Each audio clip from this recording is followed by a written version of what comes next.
mama akukho ukulungisa lesenzo sakho wemcaba ulamla kanje ulamla kanje when the 30th of June, you don't have papers for you or your shop, please go to the nearest police station.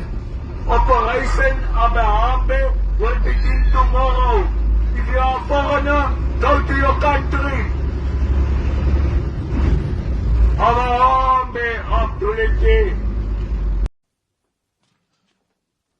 Wendon, nipping past the land. Nithi niyarifuna benilibekile somewhere hapa manje aniyazi ukuthi likuphi rona mpela liyasebenza lipasi lami Ngokwa bani wena? Oh mina niwakazwana Umangethe.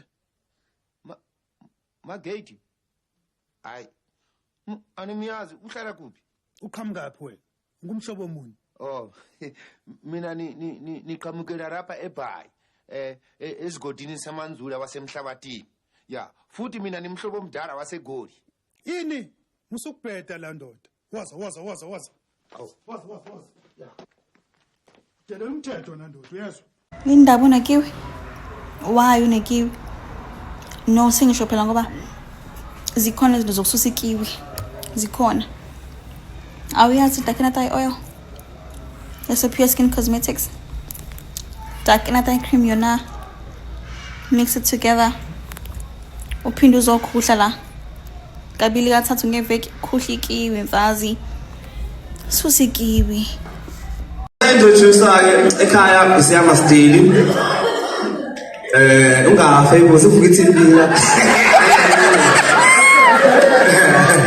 evuka ama TV baye mhlambe singarelate lapho ngiask nganazi sifuthi manje ngine asthma like asthma mysterious nalendlela ukuthi ngisho athiwa ngibathuka kanjani empilweni ngikwazi ukuphakama ngoba njengoba ngine-asthma engikwazi ukuhamba ngisha isifuba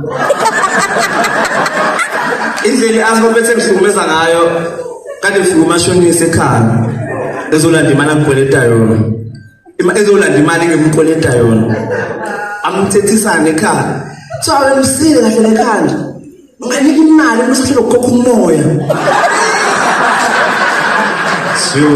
serious asthma ngempela so kakhulu umjitho sisuda nakuthiwa uMasiya yabona so ilanga uMasiya bayisanda kukhetha uJesu uyashisa uJesu mayesamusha yabo abufakaza ubisa abantu bashumayeza yabo ayashisa eyotho ilanga wahamba ke wayephambili ofakaza ukuthi uyena waqheza ngcobo antshontsho umpumbi kalithuli wasigate la Dlamini khona ubabohlela emuva uthi come on man of God come on kanti wabohlela emuva umseshi samthana lapho umbono uMasiya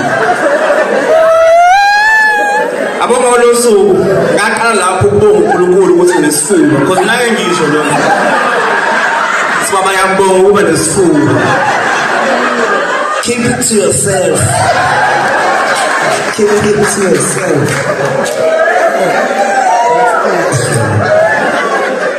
Masifika laphana ethi uJesu hayi yini kwazi unifaka siyazi indodana sicela abadala.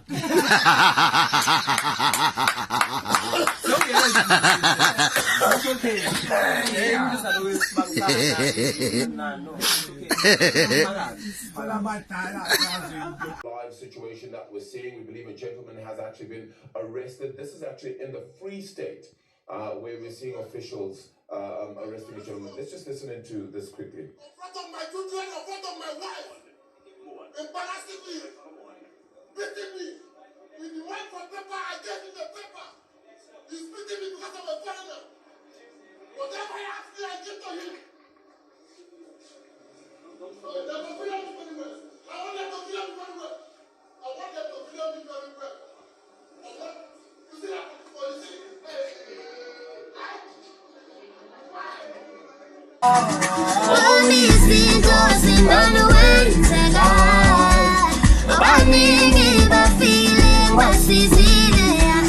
uyisikhathi sami ngisala ngedwa ngisala